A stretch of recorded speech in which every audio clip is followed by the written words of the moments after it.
মনে বড় আশা ছিল যাইতাম সোনার মদিনায়,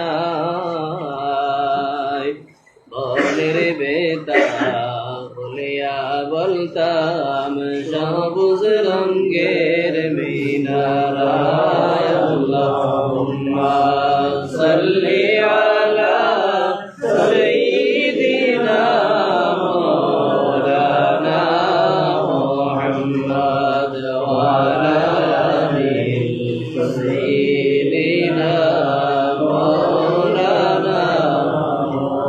বারে বারে বোঝাই রে মন, আরে দিও না যন্ত্রণা, ভাগ্য যদি হইতো ভালো জন্ম নিতাম মদিনায়। আল্লাহুম্মা সাল্লি